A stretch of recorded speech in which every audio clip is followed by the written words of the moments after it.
Hi dear students, welcome to the new concept.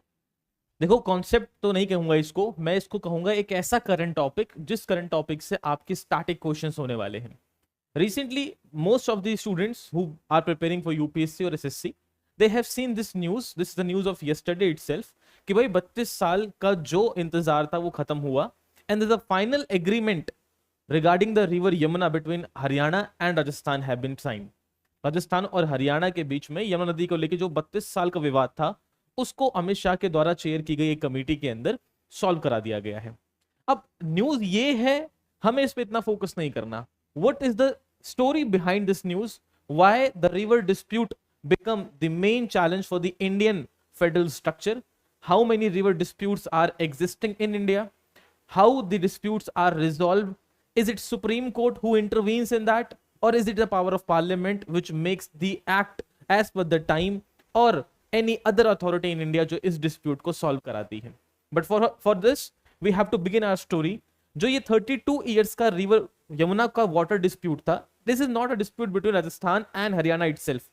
इसके पीछे 1994 का एक एग्रीमेंट हमको याद करना पड़ेगा. This agreement itself defines the 1994 MOU was drafted to regulate the allocation of the upper Yamuna basin surface flow. मतलब 1994 में एक एग्रीमेंट साइन हुआ बिटवीन द 5 स्टेट. वो 5 स्टेट कौन कौन से थे? हरियाणा, उत्तर प्रदेश, राजस्थान, दिल्ली एंड हिमाचल प्रदेश. इन पांचों स्टेट ने म्यूचुअली ये डिसाइड किया कि हम किस तरीके से जो रिवर यमुना है उसके वाटर को आपस में शेयर करेंगे. अब पॉइंट ये हुआ कि जो टोटल एलोकेशन था वाटर का, दैट इज 11.983, ठीक है, क्यूबिक मीटर्स में इसको डिसाइड किया गया बिटवीन द 5 मेजर स्टेट्स के अंदर. अब हर एक स्टेट का जो काम था उन्होंने अब बखूबी इस काम को निभाया. But this a basic challenge जो कि यमुना के रिवर को लेके ये बन गई कि भाई देखो, यमुना का जो पानी है during the time of monsoon it is a high water percentage, but at the time of summer उसमें इतना वाटर वॉल्यूम नहीं होता. उसे किस तरीके से मैनेज किया जाए? But still the states have decided, और उन लोगों ने डिसाइड किया कि हम किस तरीके से परसेंटेज वाइज अपने पानी को डिस्ट्रीब्यूट करेंगे. And there has been 3 important dams associated with this agreement. पहला जो डैम हमें एग्जाम के लिए याद रखना, that is Renuka ji dam on the Giri river in Himachal Pradesh. Second is Kisau dam on Tons river of Uttarakhand Himachal Pradesh border. And the third one is Lakhwar Vyasi project on the Yamuna river near the Uttarakhand. अब point क्या है कि हरियाणा और राजस्थान के बीच का जो डिस्प्यूट है that begins from this Kisau dam.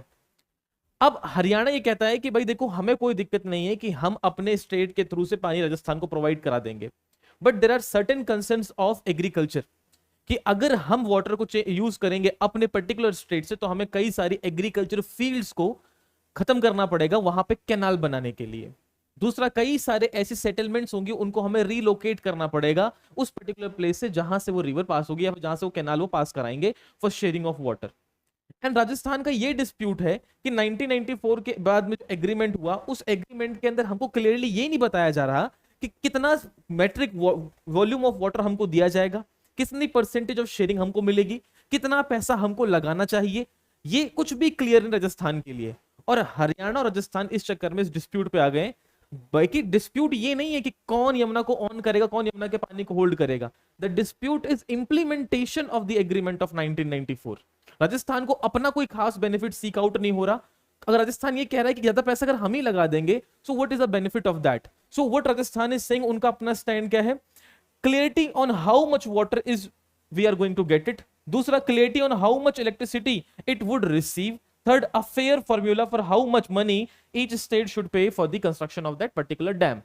वही हरियाणा का ये है कि जो किसाऊ डैम है उसको फ्रीक्वेंटली जल्दी बना लेते हैं. दूसरा, मोर assured water for the irrigation during the dry season, ताकि हरियाणा के अंदर जो ड्राई सीजन आता है वहां पे बहुत जल्दी एग्रीकल्चर के लिए इरिगेशन का वाटर यमुना से जाके पास हो जाए. अब जो डिस्प्यूट है इन दोनों स्टेट के बीच में इसी चक्कर में हो गया कि कौन कितना पानी को शेयर करेगा और कौन कितना पैसा इसमें इन्वेस्ट करेगा.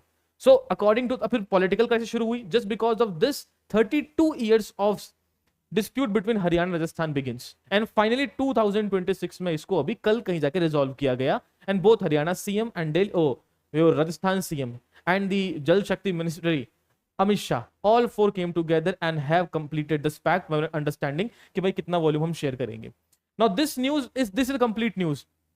स्टोरी बिहाइंड दिस, इंडिया में जो मेजर वाटर डिस्प्यूटेड स्टेट्स हैं अगर आप उसको देखोगे, so first is between the Punjab, Haryana, Rajasthan regarding the Beas, Ravi and Sutlej. Second is Narmada का डिस्प्यूट है, it is between MP, Gujarat, Maharashtra, Rajasthan. Third is Mandovi Mahadei river between Goa, Karnataka and Maharashtra. फिर कृष्णा को डिस्प्यूट है महाराष्ट्र, आंध्र प्रदेश, कर्नाटका के अंदर। It means most of the Indian river, जो मेजर रिवर्स हैं, दे makes a water dispute between to particular state और टू और मोर पर्टिकुलर स्टेट। अब इस प्रॉब्लम को सबसे पहले ही इमेजिन कर लिया गया था, because this is going to be a tough challenge for the Indian federal structure, and that's why यहां पे दो बातें आपको याद रखनी है। As per the constitution of India, the water is a state subject in the entry number 17, और इस पे स्टेट ही लॉज बना सकता है, the union can not make laws on this. But here the catch, in this catch the union list of 56, entry 56 of the union list states कि parliament अगर public interest में चाहे तो ऐसे एक्ट इनेक्ट कर सकती है जो कि दो स्टेट और दो से अधिक स्टेटों के बीच में वाटर शेयरिंग को लेके काम कर सकते हैं। Just because of this entry 56, the parliament had enacted to most important tribunal, जिसमें अगर हम बात करनी शुरू करेंगे तो एक तो बना inter state water dispute tribunal of 1956, और एक आया inter state water dispute act. अब ये दोनों एक्ट एंड ट्रिब्यूनल, इनका मेजर काम यही होता है कि whenever there is a dispute between any particular state, तो उस रिवर के नाम का एक ट्रिब्यूनल बना दो, Narmada tribunal, Godavari tribunal. Here is another catch, whenever it is water dispute between two और more state, despite this is a topic between state and state, the supreme court और any other court of India is not authorized to intervene this matter. ये matter directly tribunal ही resolve करते हैं।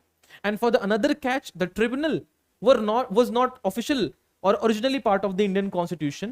They were later added. Basically, आप देखोगे तो part 14A is a separate part in the Indian Constitution which says there shall be a tribunal for resolving the immediate dispute between any particular state, high upper cases, whatever so it is. Now, for exam point of view, what you guys need to understand, what is the status of water sharing in the Constitution of India? How many acts Parliament had enacted by now? What is the power of Supreme Court in the water sharing dispute? How many states are already under the dispute? And if you're specially preparing for Rajasthan, Haryana, or maybe Uttar Pradesh, then you need to also focus the 1994 agreement of Yamuna River. This is what you need to understand, and this was one of the most interesting and controversial topic in the news. See you in the next news with the next prelims and the mains oriented analysis. Thank you so much. See you in the next one. Bye bye. Take care.